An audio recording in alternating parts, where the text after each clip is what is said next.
Salut à toi, cher membre de Trading en Action. Dans cette capsule, je te parle d'un indicateur qui est essentiel en day trading.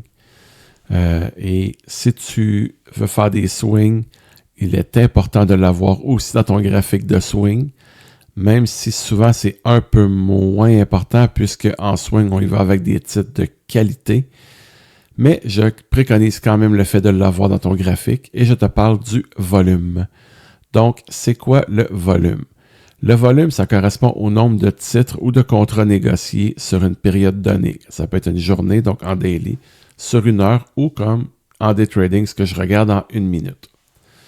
Donc, évidemment que chaque échange implique un acheteur et un vendeur, donc chaque transaction est comptabilisée dans le volume total. Maintenant, comment on regarde ça le volume?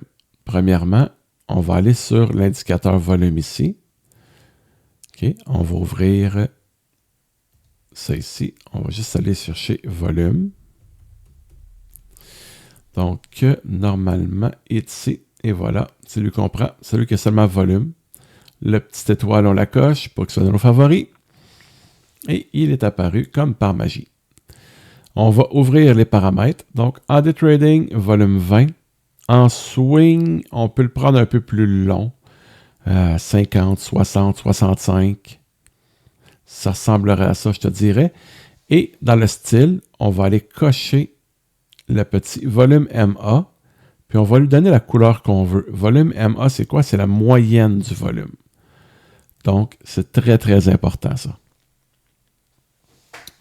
Qu'est-ce qu'on regarde? On veut voir nos bandes de volume ici, là, nos beaux petits bâtonnets, venir toucher ou même dépasser la moyenne. Lorsque ça se produit, en confluence avec nos autres indicateurs, ça nous dit qu'il va se passer quelque chose. Donc, ça peut être à la hausse comme à la baisse. Pourquoi? Parce que pour faire baisser un titre, ben oui, ça prend du volume. S'il n'y a pas de volume sur un titre, il ne bougera juste pas. Okay? Donc, si on a un volume d'acheteur, il va être vert. Si on a un volume plus vendeur, il va être rouge. Donc, comme tu peux le constater ici, le titre se met à descendre, les indicateurs suivent et le volume est quand même assez puissant pour qu'on puisse avoir une possibilité de short. À l'inverse, les indicateurs sont beaux pour monter, notre volume est vraiment fort, le titre pousse. C'est pas plus compliqué que ça le volume. Facile de même. Donc, si jamais tu as des questions à propos du volume, ben j'aime-toi pas, fais-moi signe chez Trading en Action. Ça va me faire plaisir de répondre à tes questions. Sur ce, bon trading!